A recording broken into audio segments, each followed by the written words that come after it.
Hello, मेरा नाम है अभिषेक और स्वागत करता हूं आप सभी का हमारे प्यारे से चैनल पे जिसका नाम है जेआर कॉलेज। तो जैसा कि आपको पता है कि इस चैनल के ऊपर हम लोग ने एक फ्रेश और एक नया बैच शुरू किया हुआ है हमारे 11th और 12th स्टैंडर्ड के बच्चों को, सही है, जिसमें मैं आप लोग को पढ़ा रहा हूं बायोलॉजी। और हम लोग ने स्टार्ट कर दिया था हमारे 12th बायोलॉजी का एक बहुत ही इंपॉर्टेंट चैप्टर जिसका नाम है that is plant water relation.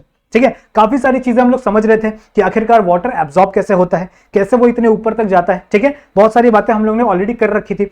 आज इस लेक्चर में क्या डिस्कस करना है, देखो आज हम लोग बेसिकली स्टार्ट करने वाले हैं फूड के ट्रांसपोर्ट को। ठीक है, आखिरकार ये फूड कैसे ट्रांसपोर्ट होता है, फूड का ट्रांसपोर्टेशन कैसे होता है, और एक बहुत ही इंपॉर्टेंट टॉपिक है ट्रांसपिरेशन और इसके कई सारे टाइप्स है छोटे छोटे। ठीक है, फिर हम लोग स्टोमेटा के बारे में समझेंगे, स्टोमेटा क्या होता है, फिर कई सारी चीजें हैं उसके अंदर, स्टोमेटा को ओपन कैसे किया जाएगा, क्लोज किया जाएगा, स्टोमेटा के फंक्शंस कैसे होते हैं, स्टोमेटा के स्ट्रक्चर्स कैसे होते हैं, वो सारी चीजें आज हम लोग इस लेक्चर के अंदर देखने वाले हैं। ठीक है, सो लेक्चर स्टार्ट करें। लेक्चर स्टार्ट करने से पहले आपको एक चीज बता दूं कि अगर आप लोग ने अभी तक हमारे जेआर ट्यूटोरियल्स के एप्लीकेशन को डाउनलोड नहीं किया है तो जरूर से कर लेना प्ले स्टोर के ऊपर जाकर। ठीक है, फ्री ऑफ कॉस्ट एप्लीकेशन है, प्ले स्टोर के ऊपर सर्च करना, वहां पे आप लोगों को मिल जाएगी, उसे डाउनलोड करके लॉगिन जरूर से कर लेना। नोट्स आप लोग को वहां पे मिलेंगे, आप लोग को एग्जाम के टाइम पे क्वेश्चन पेपर मिलेंगे, मैं भी आपको काफी सारे क्वेश्चन पेपर सेट करके वहां पे देने वाला हूं, सही है। तो आप लोग की प्रैक्टिस वहां पे चलती रहेगी, इसी वजह से डाउनलोड जरूर से कर लेना, सही है। और अपने दोस्तों से, भाई बहनों से सबसे डाउनलोड कराना, क्योंकि हर स्टैंडर्ड के कुछ ना कुछ इस पे कंटेंट आते रह रहे हैं, सही है। अगर आप लोगों को कोई डाउट हो रहा है तो आप लोग मेरे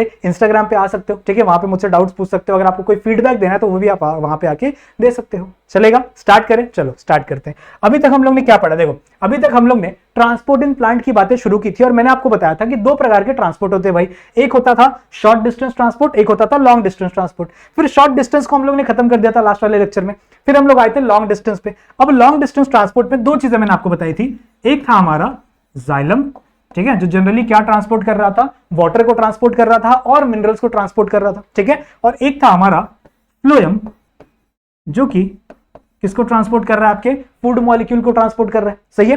तो जाइलम की कहानी हम लोग ने ऑलरेडी देख रखी थी लास्ट लेक्चर में कि आखिरकार जाइलम कैसे कोई भी चीजों को एक जगह से दूसरी जगह पे फ्लो करवाता था, ठीक है। जाइलम का हमेशा यूनिडायरेक्शनल फ्लो था, पढ़ा था हम लोग ने, मतलब ये सिर्फ और सिर्फ एक डायरेक्शन में फ्लो कर रहा था, सही है। लेकिन अगर मैं बात करूं फ्लोएम की, तो फ्लोएम के पास बाई डायरेक्शनल फ्लो होता है, ठीक है, वो दोनों भी डायरेक्शन में मूव कर सकता है। तो आखिरकार ये कैसे होता है, आ जाओ दिखाते। सबसे पहले अगर हम लोग बात करें, ठीक है, अगर हम लोग बात करें ट्रांसपोर्ट इन फूड की, तो फूड का ट्रांसपोर्ट कौन कर रहा है, दैट इज फ्लोएम, ठीक है। फूड का ट्रांसपोर्ट कौन कर रहा है, फ्लोएम। अब फूड में कौन कौन सी चीजें वो ट्रांसपोर्ट करता है, एक्चुअल में फ्लोएम के अंदर कौन कौन सी चीजें ट्रांसपोर्ट होती है, सिर्फ फूड होता है क्या, नहीं, बहुत सारी चीजें होती है। देखो फूड की अगर हम लोग बात करें तो सबसे पहले ये सुक्रोज को ट्रांसपोर्ट करता है। सुक्रोज वो मॉलिक्यूल है जो आपके सेल्स में बनेगा, ठीक है। कौन से सेल्स में बनेगा, आपके जितने भी प्लाज्मोलाइड सेल्स हैं जो आपके प्लांट्स के अंदर प्रेजेंट है, उन सारे सेल्स के अंदर आपका क्या बनेगा, पहले ग्लूकोज का मॉलिक्यूल बनता है, फिर वो ग्लूकोज आगे चल के जुड़ के सुक्रोज का फॉर्मेशन करता है, ठीक है। सो सुक्रोज क्या है, it is a organic molecule, सही है। ऑर्गेनिक मॉलिक्यूल को ट्रांसपोर्ट करेगा कौन, आपका फ्लोएम, ठीक है। ये पहली चीज होगी। फिर अगर मैं बात करूं तो कुछ वाटर भी ट्रांसपोर्ट होते हैं, देयर आर सम वाटर, वो भी आपके फ्लोएम से ही ट्रांसपोर्ट होते हैं, ठीक है। आपको क्या लगता है कि सिर्फ जाइलम ही वाटर को ट्रांसपोर्ट करता है, नहीं, इसके अंदर सुक्रोज आगे चल के वाटर के अंदर भी मिल जाता है, बताऊंगा आप लोग को, ठीक है। उसके बाद इसके अंदर कुछ हार्मोन्स भी ट्रांसपोर्ट होते हैं, आपका जो फ्लोएम है वो कुछ हार्मोन्स को भी ट्रांसपोर्ट करने में हेल्प करता है। सिमिलरली यहाँ पे बहुत सारे इनऑर्गेनिक सॉल्ट भी ट्रांसपोर्ट होंगे, समझ रहे हो, इनऑर्गेनिक सॉल्ट भी ट्रांसपोर्ट होते हैं। तो अगर मैं फ्लोएम की बात करूं तो ऐसी कुछ चीजों को ट्रांसपोर्ट करता है आपका फ्लोएम। कौन कौन सी चीजें, एक आपका सुक्रोज, ठीक है, एक आपका सुक्रोज को ट्रांसपोर्ट करेगा, उसके बाद एक आपके वाटर को ट्रांसपोर्ट करेगा, ठीक है, वाटर के अंदर वहां पे वाटर भी मिला रहेगा, फिर वहां पे कुछ हार्मोन्स भी ट्रांसपोर्ट होते हैं और साथ ही साथ क्या होते हैं आपके इनऑर्गेनिक सॉल्ट। इन सबको मिलाकर बच्चों हम कहते हैं सेल सैप, ठीक है। इन सब चीजों को मिलाकर अगर हम एक चीज कहें तो इसे हम लोग क्या कहेंगे, it is a cell sap, ठीक है, समझ रहे हो, it is a cell sap. तो मतलब जितनी भी चीजें आपके फ्लोएम के अंदर प्रेजेंट है वो सारी की सारी सेल सैप कंसीडर की जाएंगी। सेल सैप के अंदर कौन कौन सी चीजें आ गई, आपका सुक्रोज का मॉलिक्यूल आ गया, आपके वाटर मॉलिक्यूल, हार्मोन मॉलिक्यूल और इनऑर्गेनिक सॉल्ट्स आ गए। क्लियर है। अब ये सारी चीजें ट्रांसपोर्ट कैसे होती है, देखो मैं आपको बताता हूं, ठीक है। इमेजिन करो, यहाँ पे एक फ्रेश बोर्ड लेते हैं, एक नया पेज लेते हैं और इमेजिन करो दिस इज द प्लांट, ये आपका एक प्लांट है, ठीक है, और ये आपका सॉइल का लेवल है। इस सॉइल के लेवल के नीचे यहाँ पे आपका क्या लगा हुआ है, रूट्स लगे हुए, दिस इज द रूट, ठीक है। अब यहां पे एक लीफ है, मान लो दिस इज द लीफ, ठीक है। अब इस लीफ के अंदर ही आगे चल के क्या होने वाला है, जितने भी फोटोसिंथेसिस हुए हैं, जितने भी फूड मॉलिक्यूल हैं, वो सारे के सारे इस लीफ के अंदर ही बने हुए, सही है। तो यहाँ पे आपके जितने भी ग्लूकोज मॉलिक्यूल हैं, जितने भी सुक्रोज मॉलिक्यूल है कह सकते हो, वो सारे के सारे मॉलिक्यूल कहाँ पे बने हुए हैं, लीफ के अंदर। तो दीज आर द सुक्रोज, या फिर आप इसे कह सकते हो it is a food molecule, सही है। अब इस प्लांट के अंदर हम लोग को पता है कि यहाँ पे जाइलम की छोटी छोटी ट्यूब्स वेसल्स प्रेजेंट होती है, सही है। यहाँ पे छोटी छोटी जाइलम्स की बहुत सारी ट्यूब्स प्रेजेंट हुई है। मैं यहाँ पे सिर्फ एक ही बना रहा हूँ, बट ऐसी एक नहीं होती, ऐसे हजारों ट्यूब्स प्रेजेंट होती है आपके प्लांट्स के अंदर, ठीक है। सबसे बड़ी सारी ट्यूब्स किसकी पड़ी हुई है, जाइलम्स की पड़ी हुई है। जाइलम्स का फंक्शन क्या है, लास्ट लेक्चर में बताया था, जाइलम का फंक्शन वाटर को ट्रांसपोर्ट करना है। जितने भी वाटर मॉलिक्यूल है इसके अंदर भी बहुत सारे हार्मोन्स ट्रांसपोर्ट होते हैं, सही है। तो इन सारी चीजों को ट्रांसपोर्ट करने का काम किसका है, आपके जाइलम का है। इसी जाइलम के बाजू में बच्चों यहाँ पे ऐसे छोटे छोटे ट्यूब्स लगे हुए, यहाँ पे ऐसे छोटे छोटे ट्यूब्स लगे हुए हैं। इन ट्यूब्स को हम लोग कहते हैं बच्चों सीव सेल्स। इन ट्यूब्स को हम लोग कहते हैं इट इज अ सीव सेल्स या फिर सीव ट्यूब, दोनों कह सकते हो, चलेगा, ठीक है। So these are the sieve tubes या फिर सीव सेल्स, जो कहां लगे हुए हैं, डायरेक्टली बाजू में लगे हुए हैं आपके जाइलम के, सही है। तो मान लो यहाँ पे एक लगा हुआ है, फिर ऐसे कुछ यहाँ पे लगे हुए हैं, और इन सीव सेल्स के जो छोटे छोटे आप पोर्स देख रहे हो ना, यहाँ पे ऐसे छोटे छोटे होल्स प्रेजेंट है यहाँ पे ऐसे, जिसके थ्रू आपकी बहुत सारी चीजें यहाँ पे ट्रांसफर होती हैं, ठीक है। अब सीव सेल्स के पास खुद का कोई भी न्यूक्लियस नहीं है, ठीक है, खुद का कोई भी इसके पास स्ट्रक्चर नहीं है। दैट्स व्हाई इसके बाजू में एक और स्ट्रक्चर लगा हुआ रहता है, एक और सेल लगा हुआ रहता है, जिसको हम लोग बोलते हैं बच्चों कंपेनियन सेल। यहाँ पे बाजू में एक और सेल लगा हुआ रहता है, किसके बाजू में, सीव सेल्स के बाजू में। These cells are known as companion cell, ठीक है। ये आपका क्या है, कंपेनियन सेल। कंपेनियन सेल के पास होता है न्यूक्लियस, इसके पास भी न्यूक्लियस है, इसके पास भी न्यूक्लियस है, बट आपके सीव सेल्स के पास न्यूक्लियस नहीं है, ठीक है। आपके सीव ट्यूब्स के पास न्यूक्लियस नहीं है, तो इसके न्यूक्लियस का काम भी, इसको डायरेक्शन देने का काम भी कौन करेगा, आपके कंपेनियन सेल का ही न्यूक्लियस करेगा। जितने भी इसके फॉर्मेशन फंक्शन है, जितने भी इसका डायरेक्शन है, वो सब कौन देगा, आपके सीव सेल्स का ही न्यूक्लियस देगा, सही है। सॉरी, कंपेरिजन सेल का ही न्यूक्लियस देगा। तो यहाँ पे आपका कंपेनियन सेल के पास द न्यूक्लियस, सही है। अब ये आपका फ्लोएम प्रेजेंट है आपके प्लांट के अंदर, सही है। सिमिलरली सेम फ्लोएम आपका यहाँ पे भी प्रेजेंट होगा। हम लोग को पता है ना, आपके लीफ के अंदर बहुत सारे लेंटिकल्स प्रेजेंट होते हैं, तो इन्हीं सब के अंदर आपके छोटे छोटे फ्लोएम्स की ट्यूब भी प्रेजेंट होगी, सही है। तो यहाँ पे भी इमेजिन करो, यहाँ पे भी ऐसे बड़े सारे ट्यूब्स हैं। दीज आर द ट्यूब्स, जो फ्लोएम के ट्यूब्स हैं, सही है। अब सबसे पहले क्या होगा, यहां से आपका ये जो सुक्रोज मॉलिक्यूल है, इसे लोड किया जाएगा किसके अंदर, इस फ्लोएम के मॉलिक्यूल के अंदर, ठीक है। ध्यान से सुनो, इस मॉलिक्यूल को, ठीक है, इस मॉलिक्यूल को सबसे पहले क्या किया जाएगा, लोड किया जाएगा with the help of active transport, ठीक है। तो सबसे पहले इस सुक्रोज के मॉलिक्यूल को लोड किया जाएगा किसके अंदर, फ्लोएम के अंदर, सही है। This process is known as loading. जैसे हम लोग देखते हैं ना, बहुत सारे बड़े बड़े गाड़ियों में हम लोग माल लोड करते, ठीक है, सामान लोड करते, तो सिंपल सा वही चीज यहाँ पे भी है। यहाँ पे भी सुक्रोज के मॉलिक्यूल को सबसे पहले इस आपके फ्लोएम के अंदर लोड किया जाएगा। This process is known as loading. और जहां पे भी आपका लोडिंग हो रहा है, जिस भी साइट पे भी आपका लोडिंग हो रहा है, उस साइट को बच्चों हम लोग कहते हैं सोर्स, ठीक है। जहां पे भी आपका लोडिंग हो रहा है उसे हम लोग क्या बोलते हैं, सोर्स। तो मान लो कि इस लीफ के अंदर क्या बना था, आपका फूड का मॉलिक्यूल बना था, तो यहाँ पे दिस फूड, ये जो लीफ है ये क्या हो जाएगा, सोर्स हो गया। मतलब आपके लीफ के सेल्स क्या हो गए, सोर्स हो गए, सही है। और मान लो इस फूड को मुझे इन रूट तक पहुंचाना है, यहाँ पे रूट सेल्स तक पहुंचाना है। These are the root cells, जहां तक मुझे इन फूड के मॉलिक्यूल को पहुंचाना है, क्योंकि फूड का रूट के अंदर फोटोसिंथेसिस तो होगी नहीं, सही है। तो इसको खाना कहां से मिलेगा, इसको भी तो खाने की जरूरत है, तो इसको खाना कहां से मिलेगा, ये इस वाले सुक्रोज से, सही है। अब ये सुक्रोज यहां से ट्रैवल कर करके कहां आना चाहता है, यहाँ पे रूट सेल के पास आना चाहता है। तो जहां पे इसे वापस पहुंचाया जाएगा, ठीक है, जहां पे भी इस फूड मॉलिक्यूल को पहुंचाया जाएगा बच्चों, उस जगह को हम लोग कहते हैं सिंक। उस जगह को हम लोग क्या कहते हैं, सिंक। तो दो चीज आपको दिमाग में रखनी है, एक सोर्स और एक सिंक, ठीक है। सोर्स क्या होता है, जहां से आप चीजों को लोड कर रहे हो, जहां से आपका फूड मॉलिक्यूल को लोड किया जा रहा है, वो जगह क्या है आपकी, दैट इज सोर्स, ठीक है। तो सोर्स में हमेशा क्या होती है, लोडिंग, ठीक है। और रूट सेल्स में जहां पे आपका मतलब जहां पे भी चीजें सिंक होने वाली है, वहां पे क्या होगी, हमेशा अनलोडिंग। क्लियर है। तो यहां पे हमेशा क्या होती है, अनलोडिंग। क्लियर है, समझ में आ रही है बात, ठीक है। समझ में आ रही बात? तो यहाँ पे हम लोग ने क्या समझा कि सुक्रोज मॉलिक्यूल कहाँ प्रेजेंट है, आपके इस लीफ के अंदर प्रेजेंट है, और इस लीफ के अंदर ये सुक्रोज मॉलिक्यूल को सबसे पहले लोड किया जाएगा किसके अंदर, फ्लोएम के अंदर। सही है। अब फ्लोएम में ये ट्रांसपोर्ट कर करके, ठीक है, ये यहाँ से ट्रांसफर हो के मान लो यहाँ पे पहुंच गया, मान लो ये सुक्रोज का मॉलिक्यूल अभी यहाँ पे आ गया, ठीक है। तो आपका इस फ्लोएम के अंदर ऐसे बड़े सारे सुक्रोज के मॉलिक्यूल आ गए हैं, बड़े सारे सुक्रोज के मॉलिक्यूल आ चुके हैं। अब हम लोग ने पढ़ा है डिफ्यूजन में, ठीक है, कि यहाँ पे अगर कोई भी सॉल्यूट आया है, ठीक है, यहाँ पे अगर सॉल्यूट आया है तो इस सॉल्यूट के पीछे पीछे कौन भाग के आता है, वाटर भाग के आता है। सही है, क्योंकि जहां पे भी सॉल्यूट आता है वहां पे पोटेंशियल ग्रेडियंट जनरेट हो जाता है। पढ़ा है ना हम लोग ने पिछले वाले लेक्चर्स में, इसीलिए मैंने आपको ये चीजें पढ़ाई थी पहले, ताकि ये सारी चीजें यहाँ पे काम आने वाली है। सही है। तो अब देखो यहाँ पे क्या बोल रहा हूं मैं, आपका ये जो जाइलम है, हमेशा जाइलम इससे कनेक्टेड ही रहता है, इतना दूर नहीं रहेगा, तो लाओ कनेक्ट कर देते। आपका जाइलम मान लो कुछ ऐसा प्रेजेंट है, ठीक है, और इस जाइलम के अंदर क्या प्रेजेंट है, बहुत सारे वाटर मॉलिक्यूल। यहाँ पे जाइलम के अंदर से बहुत सारे वाटर मॉलिक्यूल प्रेजेंट है, ठीक है। अब मान लो कि इसके अंदर क्या आ गया, आपका sucrose molecule, this is the sucrose, इसको अलग कलर से बना लेते वरना कंफ्यूज जाओगे, ठीक है। तो ये जो येलो कलर के हैं, these are the sucrose molecule. अब हम लोग को पता है कि जैसे ही कहीं पे भी सॉल्यूट की कॉन्सेंट्रेशन बढ़ती है, वहां का पोटेंशियल, जो पोटेंशियल एनर्जी है हम लोग बोल सकते हैं, या फिर वाटर पोटेंशियल है, वो क्या हो जाता है, कम हो जाता है। सही है। तो जहां पे भी सॉल्यूट की कॉन्सेंट्रेशन बढ़ी, देखो यहाँ पे सॉल्यूट की कॉन्सेंट्रेशन बढ़ी तो यहाँ का वाटर पोटेंशियल कम हो जाएगा, और यहाँ पे सॉल्यूट की कॉन्सेंट्रेशन इतनी ज्यादा नहीं है तो यहाँ का वाटर पोटेंशियल क्या हो जाएगा, ज्यादा, और यहाँ का वाटर पोटेंशियल क्या है, कम। सही है। तो चीजें कैसे ट्रांसफर होने लगेंगी, चीजें हमेशा हायर वाटर पोटेंशियल से लोअर वाटर पोटेंशियल ट्रांसफर होगी। सही बात है। मतलब जो वाटर मॉलिक्यूल है वो आपका जाइलम से फ्लोएम में ट्रांसपोर्ट होगा। समझ में आ रही बात? ठीक है, आपका जाइलम से फ्लोएम में ट्रांसपोर्ट होगा। मतलब यहाँ पे फूड मॉलिक्यूल के साथ साथ, मतलब आपके सुक्रोज के मॉलिक्यूल के साथ साथ वाटर मॉलिक्यूल भी आ जाएंगे। समझ रहे हो, यहाँ पे वाटर मॉलिक्यूल भी आ जाएंगे बिकॉज ऑफ द डिफ्यूजन।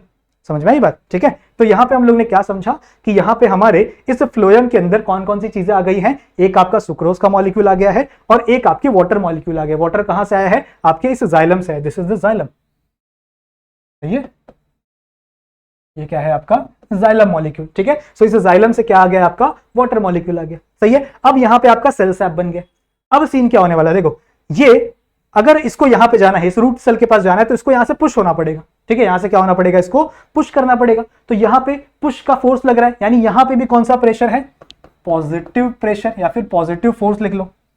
ठीक है, यहां पे भी कौन सा फोर्स है, यहाँ पे पॉजिटिव फोर्स है। ठीक है, याद करो जब मैंने आप लोग को वाटर का ट्रांसपोर्ट पढ़ाया था, तो वाटर का ट्रांसपोर्ट किसकी वजह से होता था, नेगेटिव प्रेशर की वजह से होता था, पुल की वजह से होता था ना, जैसे ट्रांसपिरेशन पुल में हम लोग ने पढ़ा था। लेकिन यहाँ पे बात करूं तो जब फूड का ट्रांसपोर्ट अगर कर रहे हैं हम लोग, ठीक है, तो वो किसकी वजह से होता है बच्चों, पॉजिटिव फोर्स की वजह से होता है। सही है, मतलब यहां से इसको ऊपर से धक्का दिया जाएगा और ये जितनी भी चीजें हैं, ये जो सेल सैप है, सेल सैप समझ रहे हो ना आप, सेल सैप मतलब क्या, वाटर है आपका, इसके अंदर सुक्रोज है, आपके बहुत सारे आयंस भी हो सकते हैं, बहुत सारे हार्मोन्स भी हो सकते हैं। तो ये सारी चीजें यहां से नीचे की तरफ पुश की जाएंगी। सही है, और यहां से ये नीचे नीचे आते जाएगा with the help of this sieve tubes. समझ में आई बात? तो ये सीव ट्यूब्स को फॉलो कर करके कहां पहुंच जाएगा, नीचे की तरफ आ जाएगा।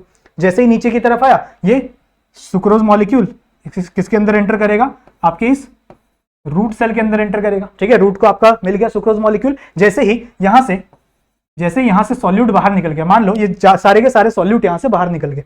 ठीक है, अब देखो सिंपल अपोजिट कंडीशन, सारे के सारे सॉल्यूट मॉलिक्यूल बाहर निकल गए, तो यहां पे सॉल्यूट की कॉन्सेंट्रेशन कम हो गई। सही है, यहां पे सॉल्यूट की कॉन्सेंट्रेशन कम हो गई, यहां पे कुछ सॉल्यूट की कॉन्सेंट्रेशन ऑलरेडी होगी मान लो। ठीक है, तो सॉल्यूट की कॉन्सेंट्रेशन यहां से कम हुई, सॉल्यूट की कॉन्सेंट्रेशन यहां से कम हुई। जैसे ही सॉल्यूट यहां से निकला, वाटर पोटेंशियल बढ़ गया। सिंपल सी बात है ना, सॉल्यूट बाहर निकला, वाटर पोटेंशियल क्या हो गया, बढ़ गया। तो जैसे ही वाटर पोटेंशियल यहां पे इंक्रीज हुआ, तो यहां का वाटर पोटेंशियल कम हो जाएगा। तो वापस यहां का जो वाटर था, इस फ्लोएम का जो वाटर प्रेजेंट था ना, वो वापस किस में चले जाएगा, जाइलम में चले जाएगा। समझ रहे हो, तो जाइलम से ही वाटर आया था और वाटर को हम लोग ने वापस किस में भेज दिया, जाइलम में भेज दिया। तो हम लोग ने वाटर को सिर्फ एज अ ट्रांसपोर्ट मीडियम की तरह यूज किया। समझ रहे हो? ठीक है, हम लोग ने वाटर को सिर्फ और सिर्फ इस ट्रांसपोर्ट मीडियम की तरह यूज किया। अब जैसे ही आपका सुक्रोज मॉलिक्यूल रूट सेल के पास पहुंच जाएगा ना, तो इस पोजीशन को हम लोग क्या बोलेंगे, सिंक। ठीक है, इस पोजीशन को हम लोग क्या बोलेंगे, सिंक। जहां पे भी आपके फूड मॉलिक्यूल को ट्रांसपोर्ट करना था, वो एरिया क्या हो गई, सिंक। और इस प्रोसेस को हम लोग ने क्या बोला, दिस प्रोसेस इज अनलोडिंग। ठीक है, समझ में आई बात? तो यहां पे आपका लोडिंग था, यहां पे आपका अनलोडिंग था। लोडिंग भी आपका एक्टिव ट्रांसपोर्ट से होगा, एक्टिव ट्रांसपोर्ट से आपका लोडिंग भी होगा, ठीक है, सेम टू सेम वे आपका अनलोडिंग भी एक्टिव ट्रांसपोर्ट से ही होगा। समझ रहे हो ना, एक्टिव ट्रांसपोर्ट तो समझते हो ना, लास्ट वाले लेक्चर में बताया था। मतलब ऐसा ट्रांसपोर्ट जहां पे एटीपी खर्च किया जाए, जहां पे भी एटीपी खर्च होगी उस प्रोसेस को हम लोग एक्टिव प्रोसेस बोल देंगे।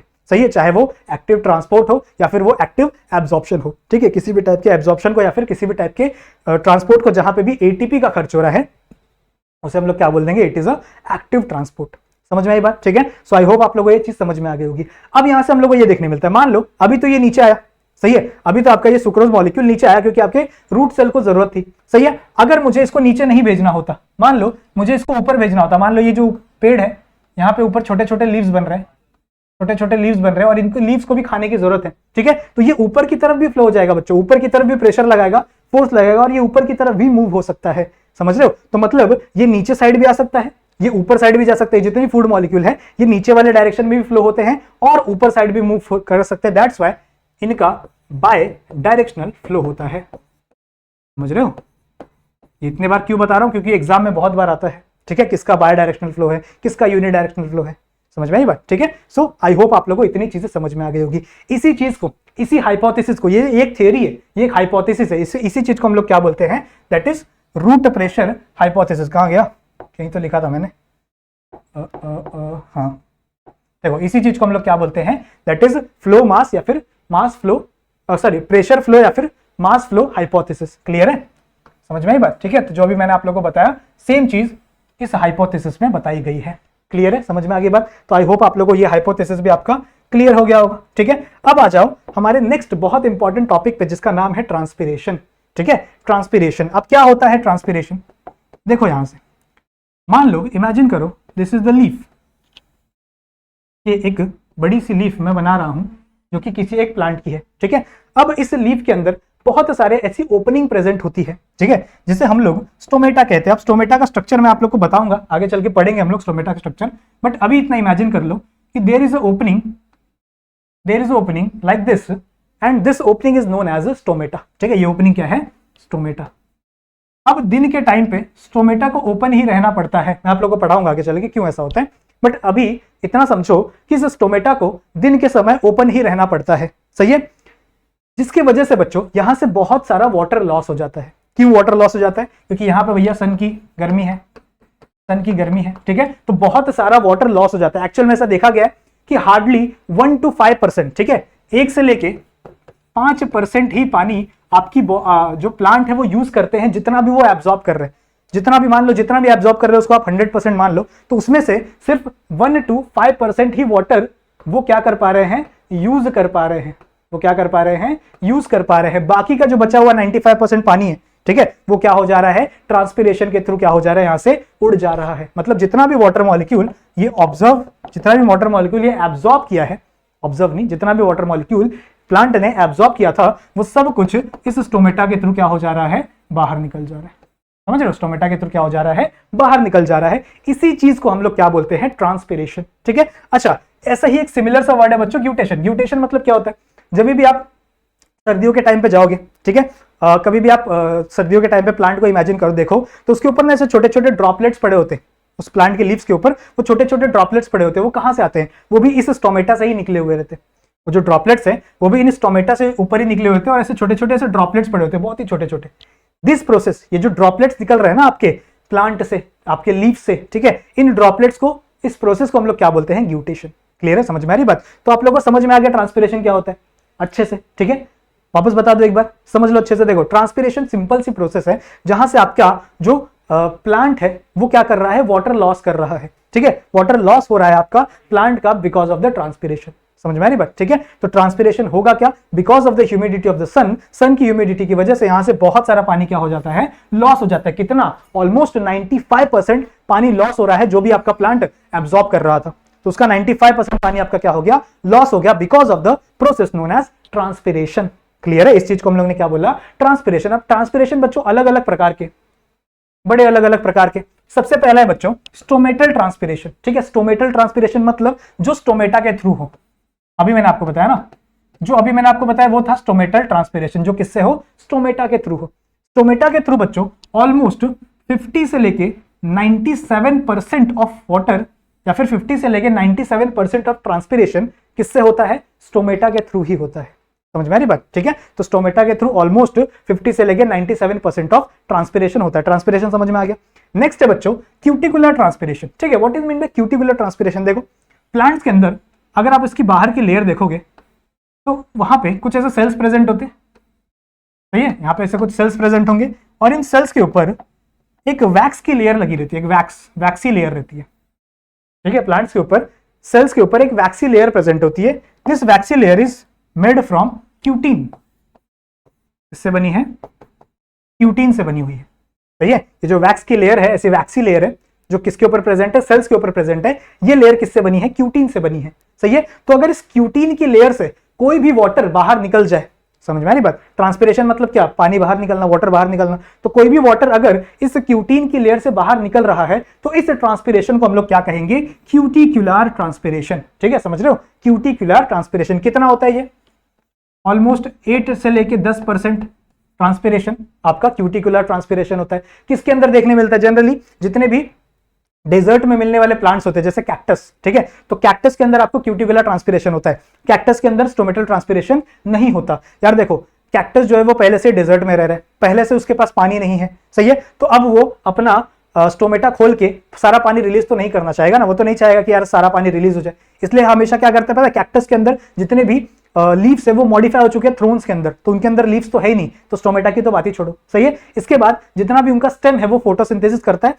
और उनके स्टेम के ऊपर एक वैक्सी लेयर होती है। कभी अगर आपको कैक्टस देखने के लिए मिले तो देखना उनका जो सरफेस होता है ना, उनका जो स्ट्रक्चर होता है, जो प्लांट होता है, उसके ऊपर एक वैक्सी लेयर आप लोगों को देखने मिलेगी। वो वैक्सी लेयर क्या है? This is the cutin. समझ रहे हो? और इस वैक्सी लेयर से थोड़ा थोड़ा ट्रांसपिरेशन होता है। कितना होता है? ऑलमोस्ट 8 to 10%, क्योंकि ये अपना जो कैक्टस है वो नहीं चाहता कि हमारा पानी लॉस हो जाए। समझ रहे हो? ठीक है, तो 8 to 10% आपका ट्रांसपिरेशन होता है। किससे? क्यूटिकुलर ट्रांसपिरेशन से। फिर उस बच्चों नेक्स्ट है लेंटिकुलर ट्रांसपिरेशन। ठीक है, लेंटिकुलर ट्रांसपिरेशन क्या होता है? जब भी आप प्लांट को देखोगे, ठीक है, तो प्लांट्स के अंदर एक ऐसा वुडी स्ट्रक्चर प्रेजेंट होता है। प्लांट के अंदर एक ऐसा वुडी स्ट्रक्चर प्रेजेंट होता है। इस वुडी स्ट्रक्चर के बाहर वाली मेम्ब्रेन को, इस वुडी स्ट्रक्चर के बाहर वाली इस मेम्ब्रेन को बच्चों हम लैंटिकल्स कहते हैं। क्या कहते हैं? लैंटिकल्स। समझ रहे हो? ठीक है, तो इसकी जो बाहर वाली मेम्ब्रेन है इसे हम लोग क्या कह रहे हैं? लैंटिकल्स। तो अगर इस लैंटिकल्स से ट्रांसपिरेशन होगा, ठीक है, अगर इस लैंटिकल से, जो कि बहुत कम होता है 0.1%, 0.1 से लेके 1% तक इतना हो सकता है। समझ रहे हो? 0.1 से लेके 1% इतना ट्रांसपिरेशन, बहुत कम ट्रांसपिरेशन होता है आपका लैंटिकुलर ट्रांसपिरेशन। ठीक है, किससे हो रहा है? ये छोटे छोटे लैंटिकल से हो रहा है। समझ में आ रही बात? ठीक है, छोटे छोटे लैंटिकल से हो रहा है।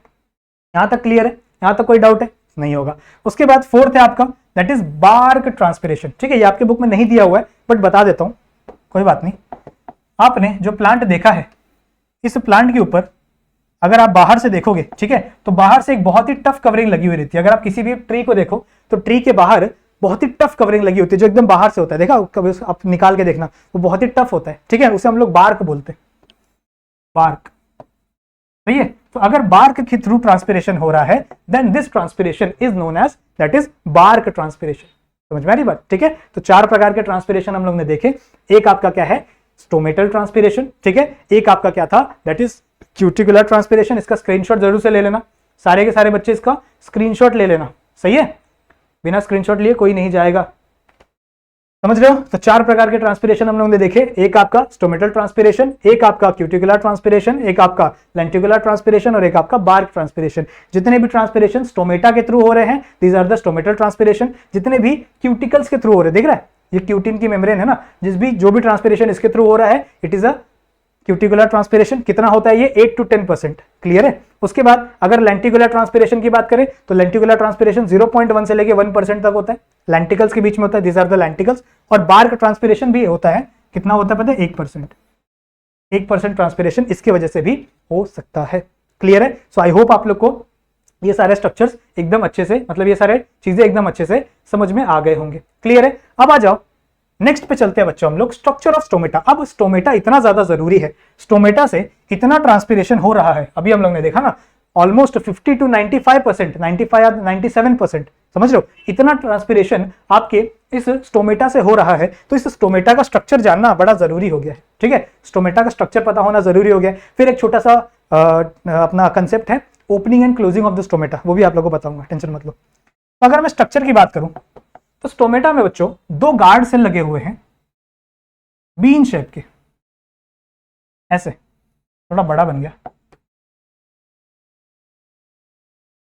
कुछ इस प्रकार के दो गार्ड सेल लगे हुए हैं। These are the guard sales.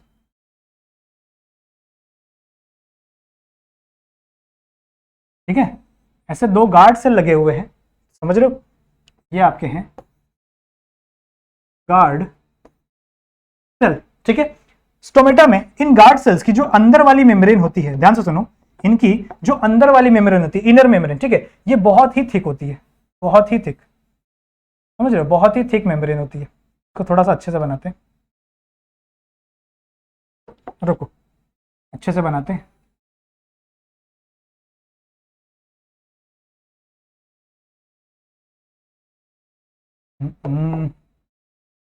रुक जाओ बच्चों, तो हाँ, okay, this is the guard cell. ठीक है, ये क्या है आपके गार्ड सेल, मैंने अभी आप लोगों को बताया। और इन गार्ड सेल्स की जो अंदर वाली मेम्ब्रेन है, जो अंदर वाली मेम्ब्रेन है, ये बहुत ही थिक है, ये बहुत ही क्या है, थिक है। इसका नाम क्या है, it is the inner thick membrane. सही है, और इसमें ये जो बाहर वाली स्ट्रक्चर है, ठीक है, जो बाहर वाली स्ट्रक्चर है, this is the outer thin membrane. तो इस नाम से हम लोग को कुछ चीजें समझ में आ जा रही हैं।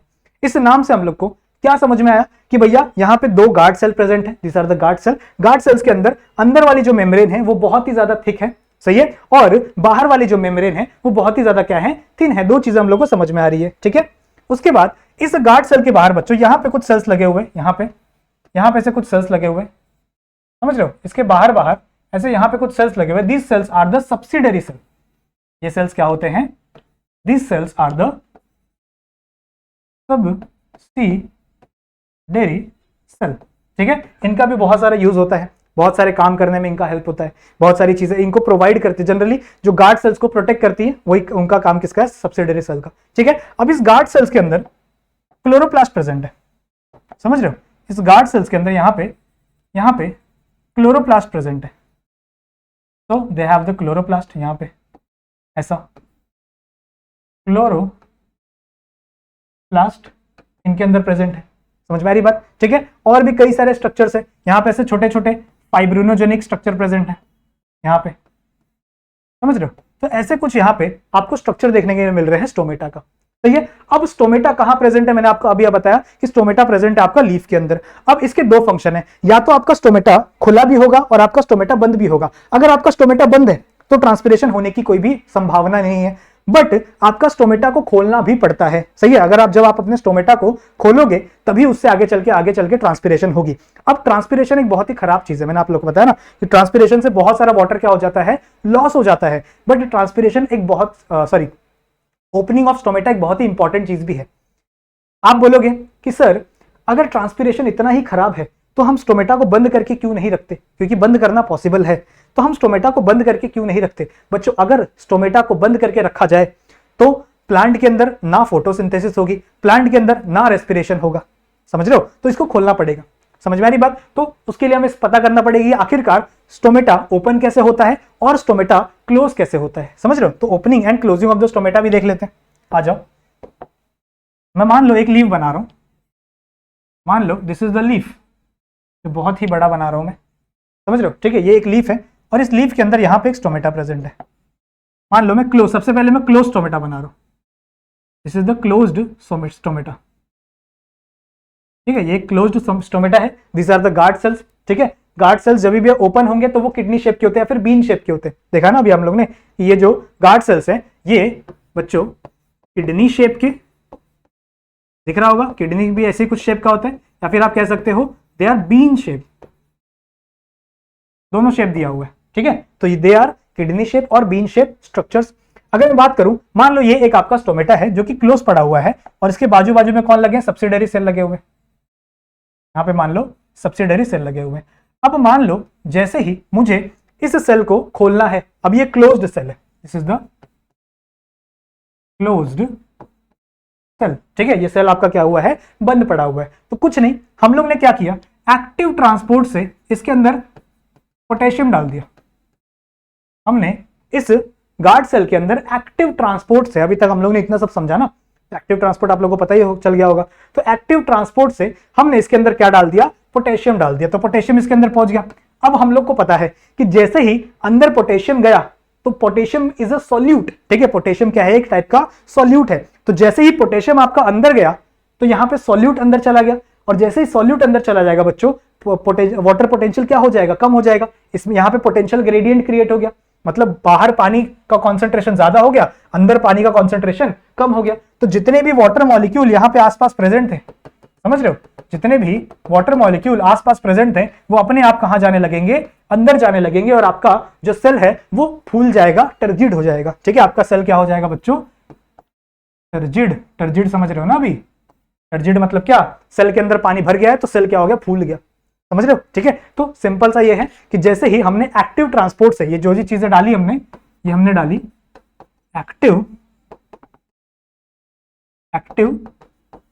ट्रांसपोर्ट यूज करके, हमने इसके अंदर क्या डाल दिया, पोटेशियम डाल दिया। हमने तो क्या ही डाला, सेल ने डाला, ठीक है, प्लांट के सेल ने डाला। तो प्लांट के सेल ने इसके अंदर पोटेशियम डाल दिया। जैसे ही इसके अंदर पोटेशियम गया, पीछे पीछे कौन भागेगा, उसके वाटर मॉलिक्यूल भागने लगेंगे। क्यों, क्योंकि जैसे यहाँ पे अंदर सॉल्यूट गया तो इसका वाटर पोटेंशियल कम हो गया, बाहर का वाटर पोटेंशियल ज्यादा हो गया, तो वहां पे कॉन्सेंट्रेशन ग्रेडियंट जनरेट हो गया। कॉन्सेंट्रेशन ग्रेडियंट में कोई भी चीज कैसे ट्रांसफर होती है, याद करो प्रिंसिपल ऑफ डिफ्यूजन, कोई भी चीजें कैसे ट्रांसफर होती है, हायर कॉन्सेंट्रेशन से लोअर कॉन्सेंट्रेशन। तो बाहर वाटर का कॉन्सेंट्रेशन ज्यादा है, अंदर वाटर का कॉन्सेंट्रेशन कम है, तो बाहर से वाटर अंदर ट्रांसफर होने लगेगा, और जैसे ही अंदर ट्रांसफर हुआ वाटर, आपका सेल क्या हो गया, टर्जिड हो गया। समझ रहे हो, आपका सेल क्या हो गया, फूल गया। तो कुछ इस तरीके का स्ट्रक्चर आपका बन गया, ध्यान से देखो, समझ रहे हो। तो आपका सेल कुछ इस तरीके का हो गया, थोड़ा छोटा बड़ा बन गया, बट कोई बात नहीं, इमेजिन कर लेना आप लोग, सही है। और यहां पे इसके बीच में गैप क्रिएट हो गया है, अच्छे से बना दे कुछ ऐसा, समझ रहे हो। तो और इसके बीच में यहाँ पे गैप क्रिएट हो गया, और this is the open stomata, समझ रहे हो, this is the open stomata. Clear है। तो आई होप आप लोग को समझ में आ गया होगा कि opening and closing of the stomata कैसे होता है। अब मुझे मान लो इसी को क्लोज करना है, वापस क्या करना है, इसको क्लोज करना है। तो क्या है भैया इसके अंदर K प्लस पोटेशियम आयन, तो वापस मैं एक्टिव ट्रांसपोर्ट यूज करके, ठीक है, वापस मैं एक्टिव ट्रांसपोर्ट यूज करके पोटेशियम को बाहर निकाल दूंगा। तो पोटेशियम बाहर चला गया, तो अंदर वाटर पोटेंशियल ज्यादा, बाहर वाटर पोटेंशियल कम, तो जितना भी वाटर है, जो भी वाटर इसके अंदर था वो फिर कहां लगेगा, बाहर भागने लगेगा। और जैसे इसके अंदर से बाहर भाग गया, सेल आपका फ्लैसिड हो गया, चिपक गया, और वापस ये कैसा बन जाएगा, आपका क्लोज्ड सेल बन जाएगा। क्लियर है, समझ में आई बात, ठीक है। तो आई होप आप लोगों को ये चीज समझ में आ गई होगी कि किसी भी सेल को हम ओपन या फिर क्लोज कैसे करते हैं। क्लियर है। अब एक छोटा सा एक्सपेरिमेंट है बच्चों, जिसका नाम है दैट इज ग्रिंडलिंग एक्सपेरिमेंट। अब ये ग्रिंडलिंग एक्सपेरिमेंट क्या होता है, जरा समझते हैं। जो एक्चुअल में होता क्या है ग्रिंडलिंग एक्सपेरिमेंट में, मान लो ये कोई ट्री है, ठीक है, ये एक ट्री है, और इस ट्री के सेंटर से आपका क्या गया हुआ है, जाइलम गया हुआ है। क्या गया है यहाँ पे, दिस इज द जाइलम, और इसके बाजू बाजू से क्या है, यहाँ पे फ्लोएम गया हुआ है। तो फ्लोएम की ऐसी छोटी सी पतली सी ट्यूब है, यहाँ पे एक फ्लोएम की ट्यूब है, यहाँ पे एक पतली सी ट्यूब है, समझ रहे हो, समझ रहे हो। तो साइंटिस्ट ने क्या बोला, साइंटिस्ट ने एक एक्सपेरिमेंट किया। उन्होंने क्या बोला कि मान लो मैं इस फ्लोएम को यहां से बीच से कट कर दूं, समझ रहे हो, मतलब ये क्या है, इसका बार्क है, बार्क वाला रीजन, साइड का जो प्लांट है वो क्या है, बार्क वाला रीजन है। तो साइंटिस्ट ने क्या बोला कि अगर मान लो मैं इतने पार्ट को यहां से कट कर दूं, इतने पार्ट को यहां से कट कर दूं, और इसका बार्क यहां पे ज्वाइन कर दूं, ऐसा ऐसा, समझ रहे हो। सिमिलरली सेम चीज मैं यहां पे भी कर दूं, यहां पे भी कर दूं, तो इससे क्या होगा, आपकी फ्लोएम जो वेसल है वो टूट गई, आपकी फ्लोएम की जो वेसल है वो टूट गई। देखो क्या देख रहे हैं हम लोग कि यहां से हम लोग ने क्या किया, यहां से इसकी फ्लोएम की वेसल को तोड़ दिया, मतलब बार्क को क्या कर दिया, साइड से काट दिया, और सिर्फ अंदर जाइलम प्रेजेंट है। सही है। अब जितने भी फूड है वो ऊपर साइड बन रहे हैं भैया, जितने भी फूड है वो कहां बन रहे हैं, ऊपर साइड बन रहे हैं। सही है, मतलब जितना भी फूड है वो ट्रांसपोर्ट यहीं से हो रहा था, बट वो कहां बन रहा था भैया, ऊपर साइड बन रहा था। ठीक है। ये एक्सपेरिमेंट जनरली ये प्रूव करने के लिए है कि जितने भी फूड मॉलिक्यूल है ना वो फ्लोएम से ही ट्रांसफर होते हैं, ये बताने के लिए। तो इन्होंने क्या किया, जैसे ही फ्लोएम के मॉलिक्यूल को काट दिया, उसी टाइम पे, कुछ टाइम ही बाद, मतलब कुछ दिनों बाद ही ये वाला एरिया ना ऐसा सूज जाता है। यहाँ पे ये वाला एरिया ऐसे सूज जाएगा, बड़ा हो जाएगा। क्यों? क्योंकि जो भी फ्लोएम फूड मॉलिक्यूल लेकर आ रहा था अब वो नीचे नहीं जा पा रहा। ठीक है, अब वो नीचे नहीं जा पा रहा। इसका मतलब क्या है कि जितने भी फूड मॉलिक्यूल थे अब वो सारे के सारे यहाँ पे स्टोर हो रहे हैं। समझ रहे हो? तो ये एरिया क्या हो जाता है, फूल जाता है, और नीचे के जितने भी रूट्स है ना बच्चों, उनको पानी नहीं मिल पाता। तो ऐसे कंडीशन में सवाल पूछा जाता है कि ऐसे कंडीशन में कौन सा पार्ट जल्दी मरेगा? आपका रूट जल्दी मरेगा या शूट जल्दी मरेगा? तो आंसर है root. Root will die first. सबसे पहले कौन मर जाएगा? आपका रूट मर जाएगा। क्यों? क्योंकि देखो रूट तो अपना काम कर ही रहे, रूट तो जाइलम से अपना वाटर पहुंचा ही रहे, सही है, लेकिन रूट को खाना नहीं मिल रहा ना, तो सबसे पहले कौन मर जाएगा? आपका रूट मर जाएगा। और जैसे ही अगर आपका रूट मर गया तो अब वाटर कौन देगा? कोई नहीं देगा ना, तो आपका शूट भी क्या हो जाएगा? डेथ हो जाएगा। समझ रहे हो? This is the shoot. Shoot generally ऊपर वाले पार्ट को बोलते हैं, रूट नीचे वाले पार्ट को बोलते हैं। तो ये बताने के लिए किया गया था, ये सिर्फ ये समझाने के लिए एक्सपेरिमेंट था कि बच्चों जितने भी फूड मॉलिक्यूल है वो सारे के सारे फ्लोएम से ही ट्रांसपोर्ट होते हैं। बस ये समझाने के लिए आपका ये एक्सपेरिमेंट किया गया था। क्लियर है? समझ में आ गया? समझ में आ गया। अच्छा, अब आपके बुक में एक बहुत ही इंपॉर्टेंट और बहुत ही डरावनी लाइन लिखी हुई है कि आपका transpiration is a necessary evil. ठीक है, ट्रांसपिरेशन को एक नेसेसरी एविल कहा गया है। किसने कहा था? ये कर्टिस नाम के एक साइंटिस्ट ने कहा था 1926 में। ठीक है, 1926 में कर्टिस नाम के साइंटिस्ट ने एक स्टेटमेंट दी, जिस स्टेटमेंट का नाम क्या है? Transpiration is a necessary evil. क्यों भैया नेसेसरी एविल समझते हो? मतलब बुरी चीज है बट जरूरी है। समझ रहे हो? अब ऐसा क्यों कहा गया? देखो समझाता हूं मैं आप लोग को। मान लो, ध्यान से सुनेंगे, ठीक है, बहुत मजेदार टॉपिक है, ध्यान से सुनेंगे। This is your leaf. बहुत बड़ा सा लीफ बना दिया मैंने, ये आपका एक लीफ है। अब इस लीफ के अंदर प्लांट में क्या क्या चल रहा है? मान लो ये आपका क्लोरोप्लास्ट है। समझते हो? क्लोरोप्लास्ट है आपका। इस क्लोरोप्लास्ट के अंदर क्या क्या है? इस क्लोरोप्लास्ट के अंदर आपका स्ट्रोमा सेल्स हैं, ठीक है, ग्राना रहते हैं, स्ट्रोमा रहते हैं, पढ़ा है ना 11th में हम लोगों ने, आप लोगों ने फोटोसिंथेसिस पढ़ा होगा, सही है। तो यहाँ पे स्ट्रोमा सेल्स है बहुत सारे। और इस क्लोरोप्लास्ट के अंदर क्या हो रही है? इस क्लोरोप्लास्ट के अंदर चल रही है बच्चों फोटोसिंथेसिस। ठीक है, इसके अंदर क्या चल रही है? फोटोसिंथेसिस, सही है। सिमिलरली मान लो यहाँ पे आपका माइटोकॉन्ड्रिया पड़ा हुआ है। दिस इज द माइटोकॉन्ड्रिया, कुछ ऐसा स्ट्रक्चर, अंदर से फोल्डिंग होती है माइटोकॉन्ड्रिया में। So this structure is mitochondria, सही है। अब mitochondria is the power house of the cell हम लोग बोलते हैं। क्यों बोलते हैं भाई? क्योंकि माइटोकॉन्ड्रिया में बच्चों एटीपी का फॉर्मेशन होता है। एटीपी कैसे बनाता है माइटोकॉन्ड्रिया? एक्चुअल में क्या करता है? देखो माइटोकॉन्ड्रिया, देखो सुनो, ग्लूकोज लेता है, ठीक है, ग्लूकोज मॉलिक्यूल लेता है, इस ग्लूकोज को ऑक्सीजन के साथ रिएक्ट करवाता है। ठीक है, माइटोकॉन्ड्रिया क्या करवाता है? इस ग्लूकोज को ऑक्सीजन के साथ रिएक्ट करवाता है और ये कन्वर्ट हो जाता है किसके अंदर? एटीपी में, सही है। फिर यहाँ पे CO2 बनता है, बहुत सारी चीजें बनती है। तो यहाँ पे मैं सिर्फ एक छोटा सा रिएक्शन दिखा रहा हूं कि आपका ग्लूकोज मॉलिक्यूल, एक्चुअल में ये पूरा प्रोसेस माइटोकॉन्ड्रिया में नहीं होता। पहला जो ग्लाइकोलिसिस है वो बाहर होता है, साइटोप्लाज्म में होता है। उसके बाद ग्लाइकोलिसिस का जो प्रोडक्ट होता है एसिटाइल कोएंजाइम ए, फिर वो एंटर करता है क्रेब्स साइकिल में। ऐसे बड़ी सारी चीजें हैं, तो वो आप लोग ने पढ़ी होंगी। अगर आप लोग को याद हो तो कोई बात नहीं याद हो तो कोई बात नहीं। अब इतना समझो कि आपका जो माइटोकॉन्ड्रिया है उसके अंदर क्या चल रहा है? पावर बनाने का काम चल रहा है, एटीपी बनाने का काम चल रहा है। एटीपी कैसे बनता है? ग्लूकोज मॉलिक्यूल जब ऑक्सीजन के साथ रिएक्ट करता है, सही है, तो वहां से एटीपी बनता है और वहां से बाय प्रोडक्ट क्या निकलता है? आपका कार्बन डाइऑक्साइड। ठीक है, बाय प्रोडक्ट क्या निकलता है? आपका कार्बन डाइऑक्साइड। अब ये कार्बन डाइऑक्साइड क्या होगा? अगर हम लोग एनिमल्स की बात करें तो ये कार्बन डाइऑक्साइड वापस हम लोग रिलीज कर देते, पर प्लांट ऐसा नहीं करता। प्लांट क्या करेगा? इस कार्बन डाइऑक्साइड को भेज देगा क्लोरोप्लास्ट में। ठीक है, इस कार्बन डाइऑक्साइड को किसमें भेज देगा? क्लोरोप्लास्ट में। और क्लोरोप्लास्ट में एक बहुत ही बोल सकते हैं मैजिकल सी रिएक्शन चलती है। ठीक है, क्लोरोप्लास्ट में क्या होगा? ध्यान से सुनो। क्लोरोप्लास्ट में बच्चों आपका CO2, ठीक है, CO2 और वाटर को यूज करके हम लोग वापस ग्लूकोज बना देंगे और यहां से ऑक्सीजन रिलीज हो जाएगा। ठीक है, यहां से क्या रिलीज हो जाएगा? ऑक्सीजन रिलीज हो जाएगा। समझ रहे हो? इसका बाय प्रोडक्ट क्या है? ऑक्सीजन है। ध्यान से सुनो, जो CO2 यहां बना उसी CO2 को हम लोग ने वापस यूज कर लिया, सही है, और उसी से हम लोग ने क्या बना दिया? ग्लूकोज बना दिया। लेकिन ग्लूकोज बच्चों 6 कार्बन का मॉलिक्यूल है। ध्यान से देखो, ग्लूकोज का फॉर्मूला याद है? C6H12 O6। सही है, मतलब ग्लूकोज 6 कार्बन का मॉलिक्यूल है, बट हमको इस रिएक्शन से कितना ग्लूकोज मिला, मतलब कितना कार्बन मिला, सिर्फ एक ही कार्बन मिला। समझ रहे हो क्या बोला मैंने? हम लोग ने इस कार्बन का यूज करके ग्लूकोज बनाया, अच्छी बात है, बहुत अच्छी बात है, ये CO2 को रिलीज नहीं कर रहा, बट यहां पे कितना कार्बन है, सिर्फ एक कार्बन है। ग्लूकोज बनाने के लिए कितना कार्बन चाहिए, 6 कार्बन चाहिए, मतलब इसको और 5 कार्बन यानी 5 कार्बन डाइऑक्साइड कहीं और से लेने पड़ेंगे, 5 कार्बन डाइऑक्साइड कहीं और से लेने पड़ेंगे, तभी तो ये 6 कार्बन का ग्लूकोज बनेगा।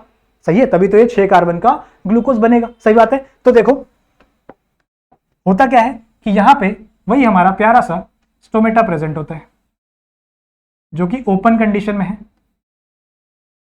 जो कि किस कंडीशन में है, ओपन कंडीशन में है। होगा क्या, इसी स्टोमेटा से बच्चों आपका CO2 एंटर करेगा, मतलब जो एटमॉस्फेयर में CO2 प्रेजेंट है ना, एटमॉस्फेयर में जितना भी CO2 प्रेजेंट है वो कहां से, जितना भी नहीं, जो भी CO2 प्रेजेंट है वो कहां से एंटर करेगा, इस स्टोमेटा से एंटर करेगा, और आपका क्या बनेगा, वो चला जाएगा फोटोसिंथेसिस करने में। ठीक है, साथ ही साथ आपका ये जो वाटर ऑक्सीजन मॉलिक्यूल बन रहा है, एक्चुअल में ये 6 मॉलिक्यूल ऑक्सीजन बन रहे हैं। कितने मॉलिक्यूल बन रहे हैं, 6 मॉलिक्यूल बन रहे हैं, लेकिन इसमें लगता कितना है, इसमें लगता आई गेस 1 या 2 ही मॉलिक्यूल है, मेरे को अभी आइडिया नहीं है, बट इसमें शायद 1 या 2 ही मॉलिक्यूल लगता है। तो बाकी का जो बचा हुआ ऑक्सीजन मॉलिक्यूल है उसे क्या करेगा सर, कुछ नहीं करेगा, उसे वापस यहां से रिमूव करवा देगा। तो ये ऑक्सीजन मॉलिक्यूल यहां से क्या हो जाता है, बाहर निकल जाता है। समझ रहे हो, समझ रहे हो? इसीलिए हम लोग बोलते हैं कि जो प्लांट है, जो प्लांट है वो डे टाइम में, जो कंडीशन है डे टाइम की, भैया दिन की कंडीशन है, क्योंकि दिन में ही धूप है, तो धूप में ही आपका फोटोसिंथेसिस हो सकता है, तो धूप में ये साइकिल चलेगा। ये साइकिल रात में चलेगी, बट दिन में सिर्फ यही साइकिल चलेगी।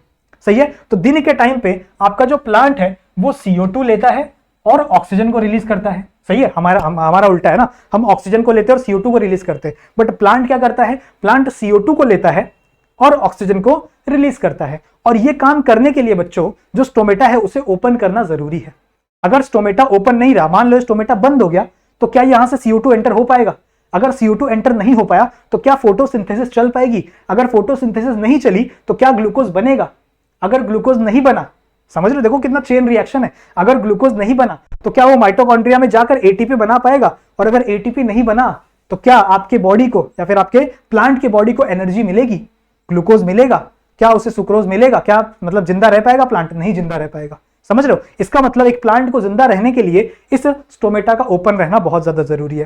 पर अगर स्टोमेटा ओपन हुआ, तो अभी हम लोग ने सीखा ना, अगर स्टोमेटा ओपन हुआ दिन के टाइम पे, तो इस स्टोमेटा से बच्चों बहुत सारा वाटर लॉस होता है। समझ रहे हो, इस स्टोमेटा से बहुत सारा क्या हो जाता है, वाटर लॉस भी होता है। समझ रहे हो, H2O भी बहुत सारा क्या हो जाता है, लॉस होता है। कितना, एक प्लांट जितना वाटर एब्जॉर्ब कर रहा है उसका 95% जो वाटर है वो क्या हो जा रहा है, लॉस हो जा रहा है with the help of the stomata. तो हम स्टोमेटा को बंद नहीं कर सकते।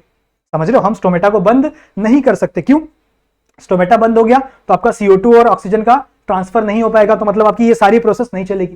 सही है, पर रात के समय आपका स्टोमेटा बंद हो जाता है, क्योंकि रात के समय पे फोटोसिंथेसिस चलती नहीं, धूप रहती नहीं है, तो आपका ये प्रोसेस नहीं चलता। तो रात के टाइम पे नॉर्मली आपका जो प्लांट है वो ऑक्सीजन को लेता है और CO2 को रिलीज करता है। समझ में आई बात? ठीक है, तो दैट्स व्हाई स्टोमेटा का ओपन रहना बहुत ज्यादा जरूरी हो जाता है। इसीलिए स्टोमेटा को कंसिडर किया जाता है अ नेसेसरी एविल। समझ में ये स्टेटमेंट क्यों दी है?